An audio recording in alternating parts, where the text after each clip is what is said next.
નમસ્કાર નમસ્કાર નમસ્કાર વિદ્યાર્થી મિત્રો, કેમ છો? મજામાં? હું કાર્તિક લાઠી આપ સૌનું સ્ટડી માસ્ટર્સ યુટ્યુબ ચેનલની અંદર હાર્દિક સ્વાગત કરું છું. વિદ્યાર્થી મિત્રો, ધોરણ 11 શરૂ થઈ ચૂક્યું છે અને ધોરણ 11 માં તમને ચેપ્ટર નંબર 1 એકમો અને માપનો વિશે સમજણ નથી પડતી, ઓછી પડે છે અથવા તો તમારા મિત્રોને થોડીક તકલીફ પડે છે, તો અમારા પ્લેટફોર્મ ઉપર, અમારી યુટ્યુબ ચેનલ ઉપર આવીને આપણે સૌથી સારામાં સારું ડિસિઝન લીધેલું છે. અહીં તમને ન તો કેવલ ખાલી તમને કોન્સેપ્ટ ક્લિયર થાય છે, પણ સાથે સાથે એમને સમજવામાં પણ તમને સરળતા રહેશે. આ સાથે તમારા મિત્રને પણ તમે સમજાવી શકશો.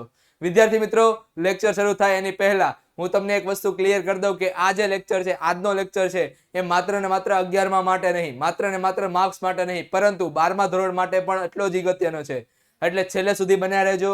આપણે શરૂ કરીએ છીએ ધોરણ 11 નું ચેપ્ટર નંબર 1 એકમ અને માપનો, જેનો ટોપિક નું નામ છે ભૌતિક રાશિના પરિમાણો. ભૌતિક રાશિના પરિમાણો. ચાલો, પરિમાણો એટલે શું? ભૌતિક રાશિના પરિમાણો. એક વસ્તુ વિચારો, પરિમાણ એટલે શું? તમે બિંદુનું પરિમાણ ખબર છે તમને? બિંદુ પરિમાણ કેવું છે? પરિમાણ રહિત છે. રેખાનું પરિમાણ કેવું છે? 1. સમતલનું પરિમાણ કેટલા છે? 2. પછી ઘનના પરિમાણ કેટલા છે? 3. બરોબર? તો એમ કોઈ પણ ભૌતિક રાશિ હોય ને, એને મૂળભૂત રાશિઓના ઘાતાંક સ્વરૂપે, મૂળભૂત રાશિ એટલે શું છે નથી ખબર? તો આપણા લેક્ચર છે જ ને, આપણે યુટ્યુબ ચેનલ પર જાઓ, આપણે સ્ટડી માસ્ટર સર્ચ કરો, સ્ટાન્ડર્ડ 11, ત્યાં તમને મળી જશે મૂળભૂત રાશિઓ કોને કહેવાય. આ સાથે સાધિત રાશિ અને સાથે સાથે પૂરક રાશિઓ પણ શીખવેલી છે. સર એડવર્ટાઈઝ કરતા તમારી પાસેથી જ શીખે હો કોઈ, કાંઈ વાંધો નહીં. ચાલો, તો ભૌતિક રાશિઓના પરિમાણમાં આપણે એ જોઈએ કે કોઈ પણ રાશિને ફિઝિક્સની અંદર કોઈ પણ ભૌતિક રાશિ આવે છે અને આપણે મૂળભૂત પરિમાણના એક ઘાત સ્વરૂપે લખી શકીએ. શેના સ્વરૂપે લખી શકીએ? ઘાત સ્વરૂપે લખી શકીએ. અને આવી ઘાતોને જ આપણે શું કહીએ છીએ? આવી ઘાતાંકોને જ આપણે શું કહીએ છીએ? ભૌતિક પરિમાણ. તો હું અહીંયા થોડીક વ્યાખ્યા લખી દઉં એકવાર કે ભાઈ ભૌતિક પરિમાણની વ્યાખ્યા શું આવે? તો એની વ્યાખ્યા કંઈક આ રીતના આવશે. ભૌતિક રાશિઓને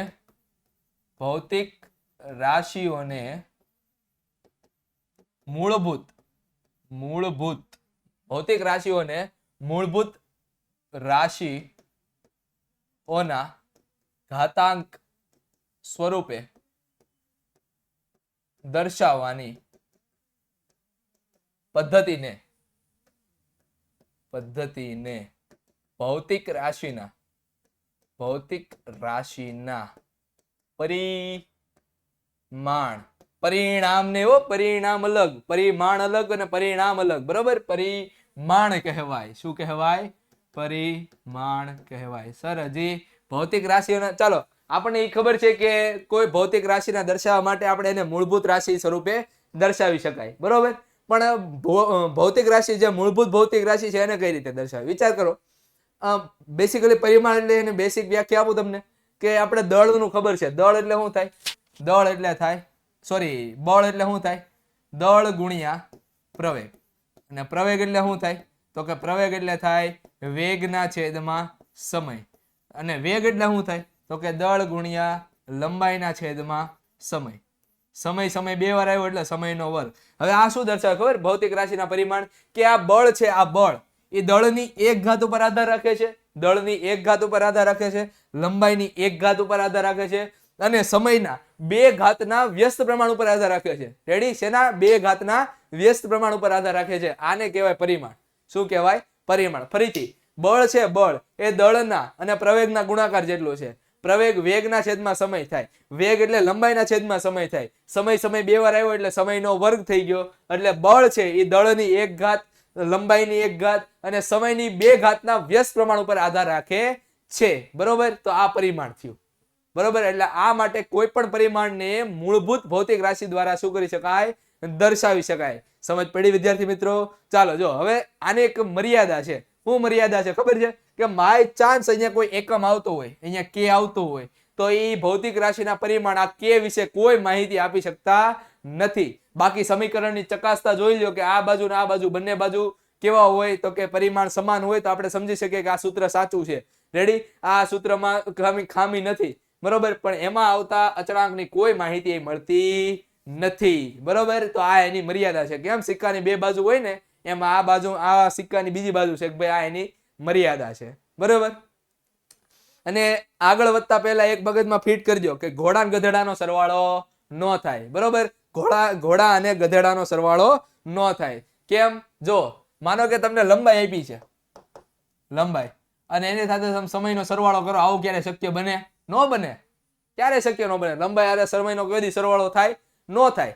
બરોબર. તો આ એક વસ્તુ મગજમાં લખવું હોય તો લખી લેજો, ઘોડા ગધેડાનો સરવાળો ન થાય, લંબાઈ અને સમયનો સરવાળો ન થાય. એમ ભૌતિક રાશિઓ અલગ અલગ હોય, જે ભૌતિક રાશિ અલગ અલગ હશે એનો સરવાળો નહીં થાય, ગુણાકાર ભાગાકાર બધું થશે, પણ સરવાળો બાદબાકી નહીં થાય. બરોબર. આ જો ભૌતિક રાશિઓ અલગ અલગ છે, લંબાઈ અને સમય અલગ અલગ ભૌતિક રાશિ છે, તો આમનો સરવાળો ક્યારે પણ શક્ય નથી. ગુણાકાર શક્ય છે, હા ગુણાકાર શક્ય છે ભાઈ, ગુણાકાર શક્ય છે, પણ સરવાળો અને બાદબાકી શક્ય નથી. ઓકે, ચાલો તો આગળ વધીએ. મૂળભૂત ભૌતિક રાશિઓ શેના વડે દર્શાવાય?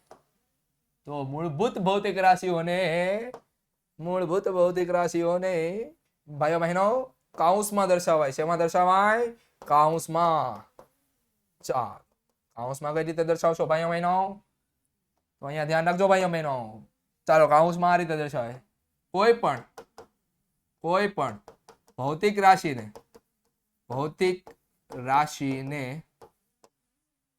બ્રેકેટમાં દર્શાવાય. બરોબર. ચાલો, હું અહીંયા લખું છું મૂળભૂત રાશિ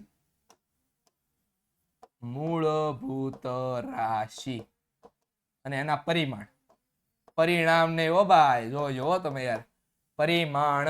ચાલો, મૂળભૂત રાશિ પહેલી લંબાઈ, તો લંબાઈને દર્શાવાય બ્રેકેટની અંદર એલ વડે. બરોબર. ચાલો, લંબાઈ લમાં લ આવે છે એટલે એલ નહીં, એમ નથી. લંબાઈને ઇંગ્લિશમાં લેન્થ કહેવાય એટલે એને એલ વડે દર્શાવાય. નકર પછી કાલ સવારે તમે દળ કીધું તો તમે દળમાં આ લખીને આવશો, આ ખોટું પડે. બરોબર. દળમાં ડી નહીં, દળને ઇંગ્લિશમાં કહેવાય માસ. એમ. પછી સમય, તો સમયને આપણે દર્શાવીએ છીએ ટી વડે, કેપિટલ ટી. સમયને આપણે ગુજરાતીમાં શું કહીએ? ટાઈમ. બરોબર. તો ટાઈમ વડે દર્શાવાય. ટાઈમનો પહેલો અક્ષર શું આવે? Capital T. ચાલો, એના પછી આવે છે તાપમાનને આપણે કેપિટલ કે વડે દર્શાવીએ છીએ, કેલ્વિનનો એકમ છે એટલા માટે. બરોબર. એના પછી આવે છે, કોણ આવે છે? પાંચમું યાદ કરો, હાલો. પાંચમું આવે છે વિદ્યુત પ્રવાહને આપણે એ વડે દર્શાવીએ છીએ. ભાઈઓ બહેનો શેના વડે દર્શાવીએ છીએ? એ વડે. વિદ્યુત પ્રવાહને એમ્પિયરનો એકમ છે, એમ્પિયરની યાદમાં આપણે એને એ વડે દર્શાવીએ છીએ. ચાલો, એના પછી યાદ રાખીએ છઠ્ઠું આવે છે દ્રવ્યનો જથ્થો. ચાલો, જથ્થો શેના વડે દર્શાવાય? તો કે બ્રેકેટની અંદર સ્મોલ MOL, મોલ. બરોબર. મોલ ઓલો કપાસમાં આપણે શું કહે ખેતરમાં ઉગો ઈ મોલ નહીં, આ મોલ બીજો છે. મોલ ઓલો શોપિંગ મોલ નહીં, આ મોલ બીજો છે. બરોબર.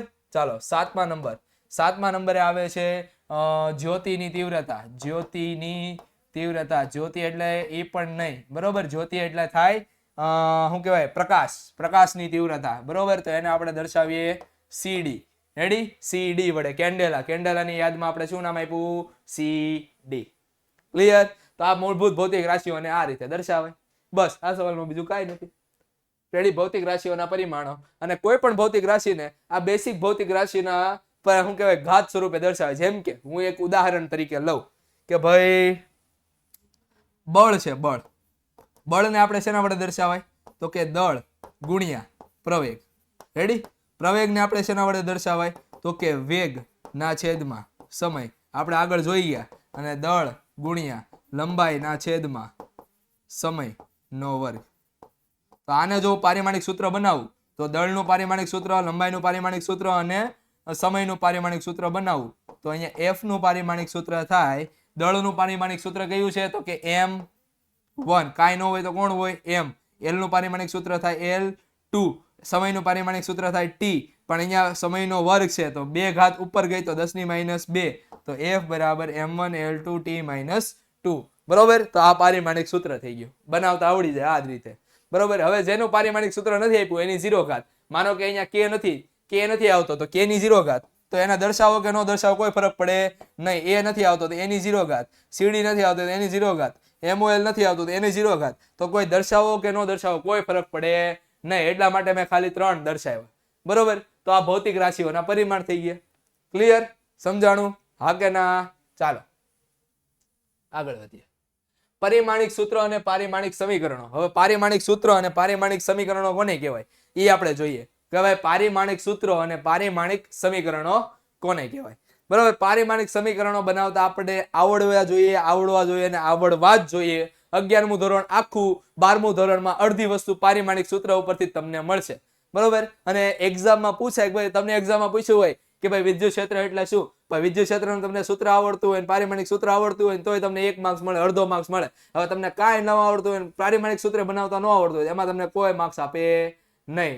માગ્યા વગર તો માય નો પીસે, એમ લખ્યા વગર તો થોડા સર માર્ક્સ આપે. બરોબર. એમ તો એ તમારે થોડુંક એટલું લખવું પડે. બરોબર. ચાલો, તો પારિમાણિક સૂત્રો અને પારિમાણિક સમીકરણો. પારિમાણિક સમીકરણ બનાવવા એકદમ ઈઝી છે. એના માટે થઈને તમને સૂત્ર આવડવા જોઈએ અને આવડવા જ જોઈએ મારા વાલાઓ. સૂત્ર તો આવડવા જ જોઈએ, નતર તો નહીં આવે. પારિમાણિક સૂત્ર શું છે? ચાલો, હવે કેનું પારિમાણિક સૂત્ર બનાવો? દબાણનું બનાવીએ. હાલો, દબાણનો એકમ શું છે ખબર? દબાણનું સૂત્ર શું છે ખબર? બળના છેદમાં ક્ષેત્રફળ. બળના છેદમાં ક્ષેત્રફળ. બરોબર. ચાલો, બળનું હમણાં આપણે લખ્યું કયું હતું? M1 L2 T-2, sorry ML1 T-2 હતું. બરોબર. ક્ષેત્રફળનું શું થાય? ક્ષેત્રફળ એટલે લંબાઈ ગુણ્યા લંબાઈ. ક્ષેત્રફળ એટલે શું થાય? લંબાઈ ગુણ્યા લંબાઈ. બંનેના પારિમાણિક સૂત્ર શું આવે? L1 એટલે L2 થઈ ગયું. L2 ઉપર જાય તો M1 L1 L-2 T-2. આધાર સમાન, ઘાતની શું થાય? સરવાળો અથવા તો બાદબાકી. તો અહીંયા M+1 L-1 T-2. તો આ કોનું બન્યું? દબાણનું પારિમાણિક સૂત્ર મળી ગયું મને. બરોબર. હવે આ જ રીતે મને જો કાર્યનું જોતું હોય તો કાર્યનું પારિમાણિક સૂત્ર શું આવે? કાર્યનું સૂત્ર શું આવે પહેલા તે ખબર હોવી જોઈએ. તો કાર્યનું સૂત્ર આવે બળ ગુણ્યા સ્થાનાંતર. હવે અમુક સ્કૂલમાં શું યાદ રાખાય ખબર? હાલો ભાઈ, દબાણનું યાદ કરો. ML 1 - 1 2. રેડી? 1 - 1 - 2. પછી બળનું યાદ કરો. 1 1 - 2. દબાણનું જૂલનું યાદ કરો. 1 2 - 2. હવે આ રીતે યાદ રાખો તો તમે કેટલા યાદ રાખશો? વધીને 50 યાદ રાખશો. એનાથી વધારે તમને યાદ જ નહીં રહે. બરોબર. તો આ રીતે તમને યાદ રહે, તો આ રીતે તમને આવડશે તો તમને આજીવન યાદ રહે.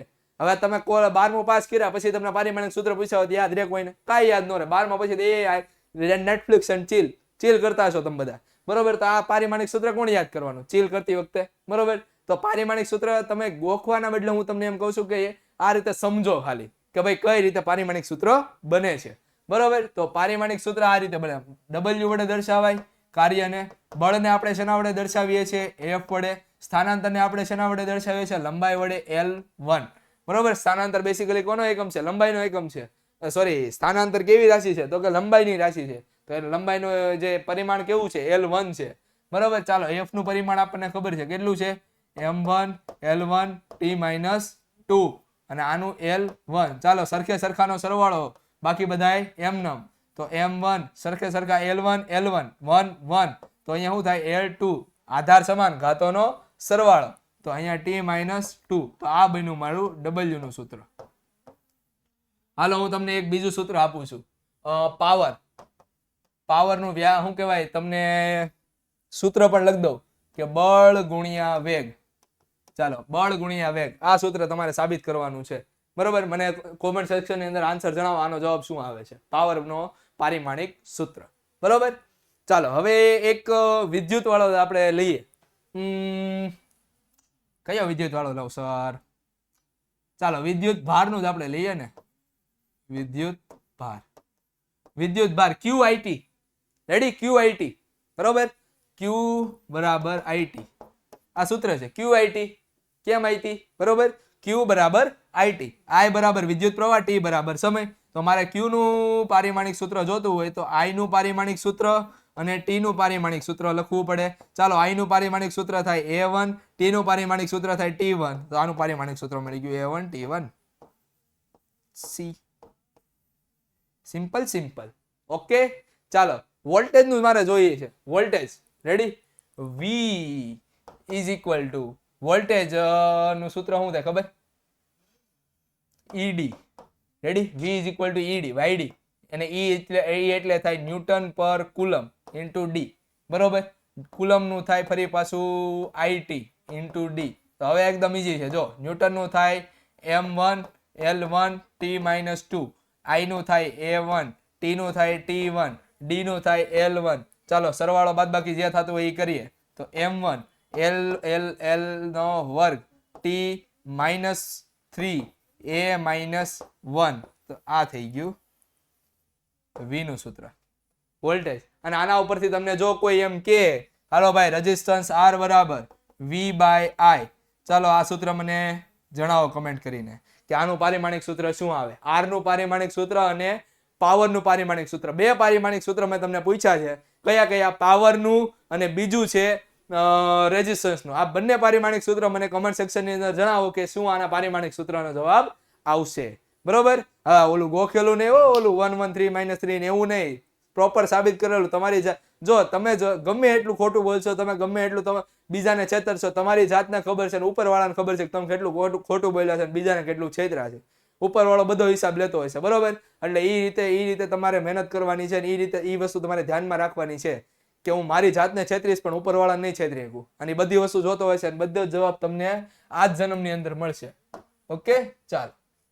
બીજું પારિમાણિક સૂત્ર કઈ જોતું હોય, તમારા મગજમાં યાદ આવતું હોય તો બીજું પારિમાણિક સૂત્ર તમને ક્યાંથી કહેવાના? બરોબર, હું કહી દઉં તમને. પારિમાણિક સૂત્ર બીજા કેવા કરાવું? બીજી ભૌતિક રાશિ વેગમાન છે. હાલો, વેગમાન. તો વેગમાન ને શું લખાય? દળ ગુણ્યા વેગ, દળ ગુણ્યા વેગ. ચાલો, દળ નું શું થાય પારિમાણિક સૂત્ર? m1 ગુણ્યા વેગ નું શું થાય ખબર છે હવે? L1t - 1. આ મેં ડાયરેક્ટ લખી નાખ્યું, આ તમારે સાબિત કરવાનું છે. વેગ એટલે શું થાય? સ્થાનાંતરના છેદમાં સમય, સ્થાનાંતરના છેદમાં સમય. બરોબર. અને સ્થાનાંતરના છેદમાં સમય ને આપણે શું લખીએ? L/t1. t1 ને ઉપર લઈ જાઓ એટલે L1t - 1. તો એના પરથી વેગમાન નું સૂત્ર મળે m1 L1t - 1. આ થઈ ગયું વેગમાન. આ ખાલી વેગમાન નહીં, કોઈ પણ બળનો આઘાત કીધો હોય, બળનો આઘાતનું સૂત્ર આ જ આવે, કારણ કે આ જ બળનો આઘાત છે. તો બળનો આઘાતનું સૂત્ર પણ આ જ આવશે. બરોબર. પછી જડત્વની ચાક માત્રા કીધી હોય તો જડત્વની ચામાં. બરોબર. હવે જડત્વની ચાક માત્રા ડિપેન્ડ કરે છે કઈ રીતે આપણે વસ્તુને ફેંકવીએ. પહેલા તો જડત્વની ચાક માત્રા કોને કહેવાય એ તમારા છઠ્ઠા ચેપ્ટરની અંદર આવશે.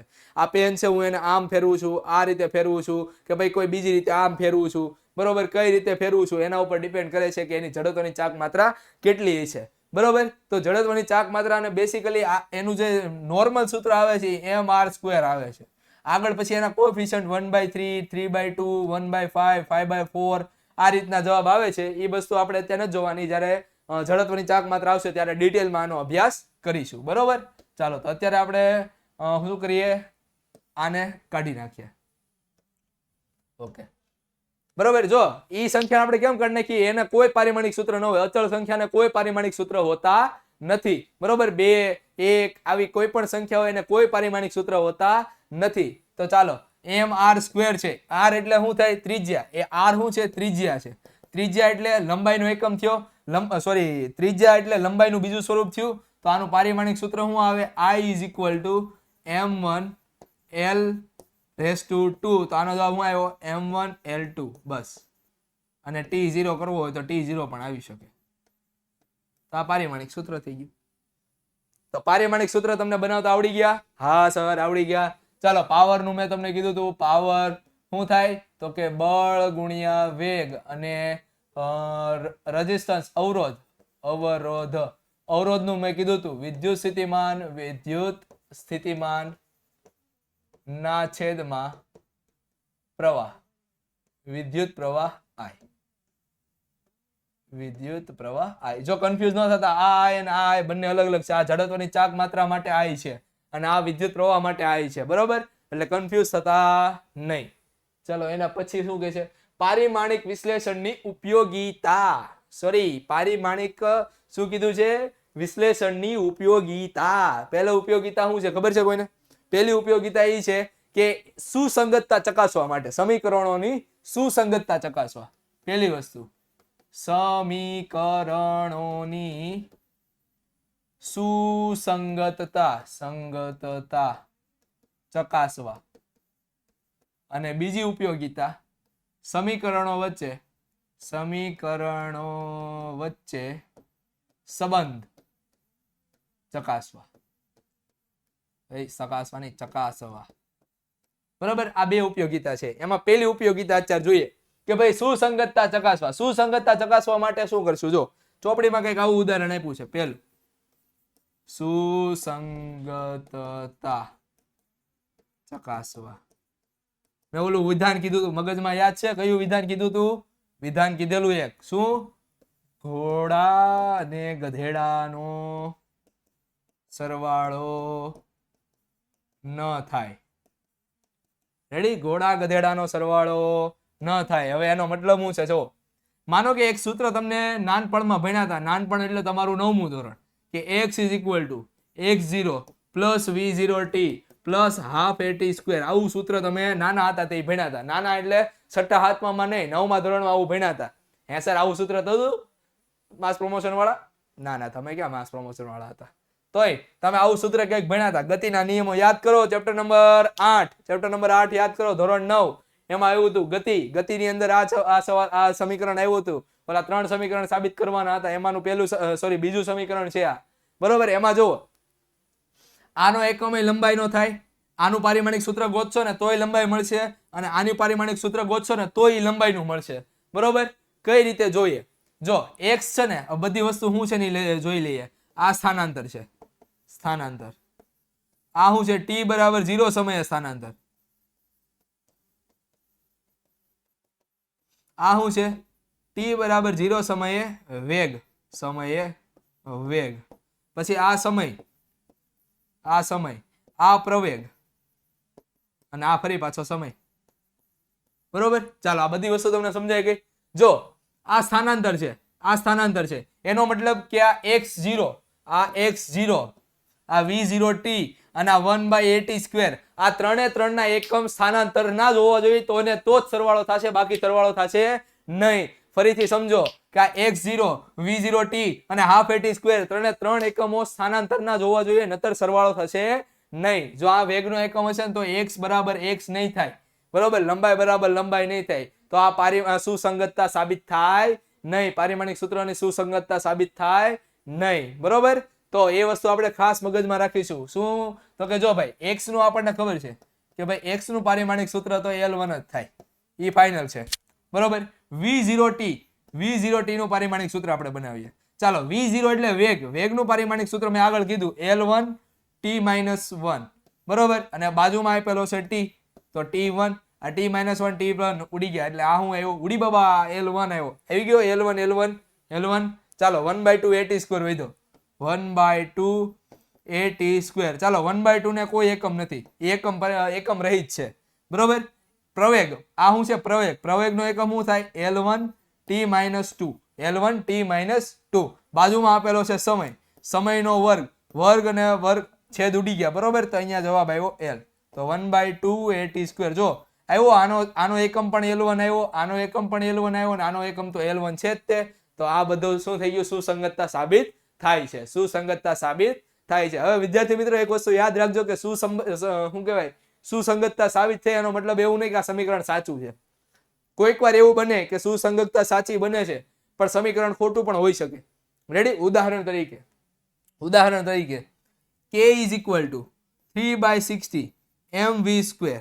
રેડી? આનું તમે પારિમાણિક સૂત્ર બનાવો. k એટલે કાઇનેટિક એનર્જી, ઉર્જા. k એટલે શું થાય? ઉર્જા. બરોબર? ઉર્જાનું પારિમાણિક સૂત્ર આપણે જોઈ ગયા, m1l2t-2. બરોબર? હવે આનું પારિમાણિક સૂત્ર બનાવો. જો આનું m નું થાય m1. બરોબર? v નું એટલે વેગનું પારિમાણિક સૂત્ર થાય L1 t-1 અને એનો વર્ગ. તો પારિમાણિક સૂત્ર શું છે? m1 l2 t-2. જો અહીંયા સૂત્ર શું થાય છે? બંને મેચ થઈ ગયા. પણ આગળનો 3 ના છેદમાં 100 છે ને સર, સૂત્ર ખોટું છે. આનું સૂત્ર શું આવે ખબર છે? k is equal to 1/2 mv square. એટલા માટે થઈને પારિમાણિક સુસંગતતા છે, એ સમીકરણ સાચું છે કે ખોટું એ જણાવી શકતું નથી. ચકાસી દે છે કે ભાઈ હા સુસંગત છે કે નથી. સુસંગત નથી તો એ સમીકરણ તો ખોટું છે જ તે, પણ સુસંગત થાય તો જરૂરી નથી કે સમીકરણ સાચું થાય અને થાય જ. આ એની મર્યાદા છે. પારિમાણિક સૂત્રની શું છે? મર્યાદા છે. બરોબર? ચાલો, હવે આપણે જોઈએ બીજો સમીકરણો વચ્ચે સંબંધ ચકાસવો. એક મુદ્દો અહીંયા લખી નાખું છું.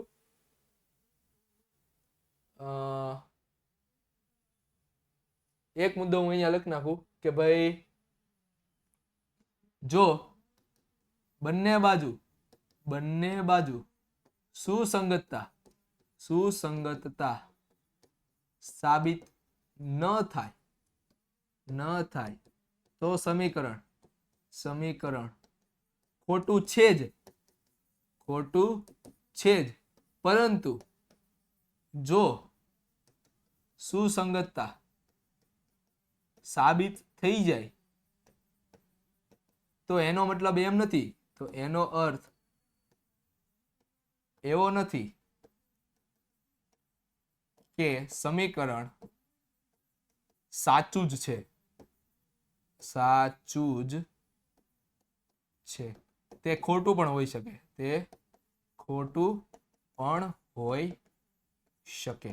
બરોબર. એનો મતલબ એમ છે કે તે ખોટું પણ હોઈ શકે, બરોબર. ચાલો ઉદાહરણ તરીકે લખવું હોય તો k is equal to 3/60 mv², બરોબર. આનું પારિમાણિક સૂત્ર આવે m1l2t - 2. આનું પારિમાણિક સૂત્ર આવે m1l2t - 2. સુસંગતતા થઈ જાય છે પણ સમીકરણ કેવું છે? ખોટું. સુસંગતતા થઈ જાય છે, સુસંગતતા થાય છે પણ સમીકરણ કેવું છે? સમીકરણ કેવું? ખોટું. ક્લિયર? ચાલો હવે એના પછી આપણે આગળ વધીએ. બીજું આપણને શું કીધું હતું? સમીકરણો વચ્ચે સંબંધ ચકાસવા. ચાલો સમીકરણ વચ્ચે સંબંધ ચકાસીએ. સમીકરણો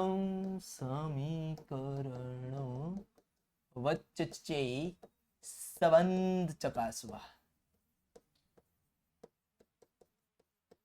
ચાલો ચોપડીનું ઉદાહરણ લઈએ આપણે. ચોપડીનું ઉદાહરણ આપણને શું કહે છે ખબર? કે ભાઈ એક લોલક છે, એનો આવર્તકાળ t એ દળ, લંબાઈ અને ગુરુત્વ પ્રવેગ ઉપર આધાર રાખે છે, બરોબર. શું કહે છે?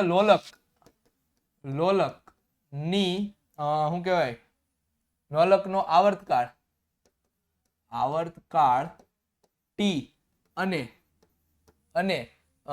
દળ, શું કહેવાય? ગુરુત્વ પ્રવેગ અને લંબાઈ વચ્ચેનો સંબંધ મેળવો. ચાલો આવો સવાલ છે. તો આ સવાલ કઈ રીતે કરવો? માનો કે રકમમાં એમ કીધું છે કે t proportional to m g અને બીજું કેટલું કીધું છે? તો કે લંબાઈ l. એના ઉપર આધાર રાખે છે. હવે કેટલી ઘાત ઉપર આધાર રાખે છે એ પણ આપણને કીધું નથી, તો હું માની લઉં કે a, b અને c ઘાત ઉપર આધાર રાખે છે. આવર્તકાળ છે એ m ની a ઘાત, g ની b ઘાત અને l ની c ઘાત ઉપર આધાર રાખે છે. ધારો કે t એ m ની a ઘાત, g ની b ઘાત અને l ની c ઘાત પર આધાર રાખે છે. રેડી? આધાર રાખે છે એવું કહી દીધું.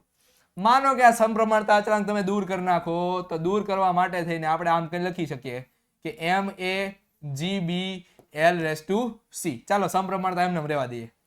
આ બધાના પારિમાણિક સૂત્ર મૂકો. t નું પારિમાણિક સૂત્ર થાય t1 proportional to, m નું પારિમાણિક સૂત્ર થાય m1 rays two a, g નું પારિમાણિક, g એટલે હું? ગુરુત્વ પ્રવેગ આવ્યું એટલે l1t - 2 રેઝ ટુ b અને l એટલે લંબાઈનો થાય l ની c ઘાત. ચાલો તો આપણે આ રીતે લખીએ કે l1 proportional to m1, l1 નો સરવાળો કરું તો l રેઝ ટુ b અને પ્લસ c અને t રેઝ ટુ -2b. જો આ l ની b ઘાત, આ l ની c ઘાત, આ બંનેનો આધાર સમાન b પ્લસ c થઈ ગયા. t ની b -2b ઘાત અલગ થઈ ગઈ. હવે છે ને આપણે કમ્પેર કરીએ તો કે અહીંયા m ની કાંઈ ન હોય તો m ની કેટલી ઘાત હોય? 0 ઘાત. તો m ની 0 ઘાત કમ્પેર કરીએ, m ની 0 ઘાત બરાબર m ની a ઘાત, તો a બરાબર કેવા આવી ગયા? 0. ચાલો હવે l ની ફરી પાછી અહીંયા કેટલી ઘાત છે? 0 ઘાત છે. l છે જ ને એટલે 0 ઘાત છે, એટલે l ની 0 ઘાત, l ની b ઘાત પ્લસ c ઘાત. આથી b બરાબર શું થયા? -c થઈ ગયા, બરોબર. ચાલો એના પછી જો t રેઝ ટુ -2b બરાબર +1 આવે છે. રેડી? તો અહીંયા શું થયું? -2b બરાબર 1. આથી b બરાબર -1/2. b બરાબર -1/2 થાય તો c બરાબર શું થાય? આથી c બરાબર +1/2. ચાલો તો એના પરથી આપણને ખબર પડી કે t proportional to m ની 0 ઘાત, g ની કેટલી b ઘાત છે ને, તો b ઘાત કેટલી છે તો કે -1/2 અને l ની કેટલી ઘાત છે તો કે 1/2. સો t proportional to √l/g. જો આની એક મર્યાદા શું ખબર, આની મર્યાદા શું આવી ખબર, જો આ પ્રોપોર્શનાલિટી છે ને એને દૂર કરો તો અહીંયા કયો અચળાંક આવશે આપણને ખબર નથી, અને અચળાંકની શું વેલ્યુ હશે એ પણ આપણને ખબર નથી. બરોબર, આપણું સૂત્ર આપણને ખબર છે, માનો કે અહીંયા પ્રોપોર્શનાલિટી દૂર કરું તો અહીંયા k√l/g હોય, પણ સૂત્ર આપણને ખબર છે t = 2π√l/g. સો k = 2π આવ્યો. વિચાર કરો કે આપણને કોઈ દી મગજમાં આવ્યો k બરાબર 2π હશે, k બરાબર હું 2 લઈ લઉં તો, k બરાબર હું 3 લઈ લઉં તો. બરોબર, એટલા માટે થઈને આ પારિમાણિક વિશ્લેષણની મર્યાદા છે ફરી પાછી. બરોબર, તો મર્યાદાઓ આપણે લખીએ થોડી. રેડી, ચાલો. મર્યાદા બધી જગ્યાના મર્યાદા હોય, આપણી પણ મર્યાદા હોય. રેડી, આપણી પણ મર્યાદા હોય, એમ આ રીતની પણ મર્યાદા છે. શું મર્યાદા છે? મર્યાદા નંબર 1. મર્યાદા 1. પહેલી મર્યાદા શું કહે છે કે તે સમીકરણો વચ્ચે નો સાચો સંબંધ દર્શાવતું નથી. સમીકરણો વચ્ચે સાચું સંબંધ દર્શાવતો નથી. બરોબર, ચાલો બીજી મર્યાદા શું કહે છે? બીજી મર્યાદા અચળાંકની સાચી કિંમત આપી શકતું નથી. એની સાચી કિંમત શું છે એની વેલ્યુ આપણને ખબર પડતી નથી, કે એની વેલ્યુ શું છે એ આપણને ખબર પડતી નથી. એ માત્ર ને માત્ર આપણને સુસંગતતા આપે છે કે આ બંને બરાબર થાય છે, પણ સાચે એ બરાબર થાય જ છે એ આપણને કહેતું નથી. તો આ એની બે મોટી મર્યાદા થઈ ગઈ. શું છે તો કે સમીકરણો વચ્ચેનો સાચો સંબંધ દર્શાવતું નથી અને અચળાંકની સાચી કિંમત આપી શકતું નથી. બરોબર, આ સાથે આ ચેપ્ટરની બધી જ થિયરી પૂરી થઈ ગઈ. આપણે દાખલાઓ પણ સાથે સાથે ગણતા જઈએ છીએ. બરોબર, આશા રાખું છું કે તમને આ વિડીયો પસંદ આવ્યો હશે. જો એવું હોય તો આ ચેનલને સબસ્ક્રાઇબ કરી દો. તમે પહેલી વાર આવ્યો હોય તો સબસ્ક્રાઇબ કરો ચેનલને, વિડીયોને લાઈક કરો, કમેન્ટ કરવાનું ભૂલતા નહીં અને તમારા મિત્રો જોડે પણ શેર કરી દો. વિદ્યાર્થી મિત્રો, આ જે ટોપિક છે એ ખૂબ જ અગત્યનો ટોપિક છે અને આ ટોપિક તમારાથી છૂટી ન જાય અથવા તો તમારા મિત્રથી છૂટી ન જાય એટલા માટે હું તમને આ ચેનલને શેર કરવાનું કહું છું, જેથી કરીને તે બીજા વિદ્યાર્થી મિત્રો અને તમારા મિત્રો પણ શું કરી શકે, જોઈ શકે. આશા રાખું છું તમને આ વિડીયો પસંદ આવ્યો હશે. મળીએ છીએ આપણે next time. Till then, thank you. ધ્યાન રાખજો તમારું અને તમારા મમ્મી પપ્પાનું. બાય.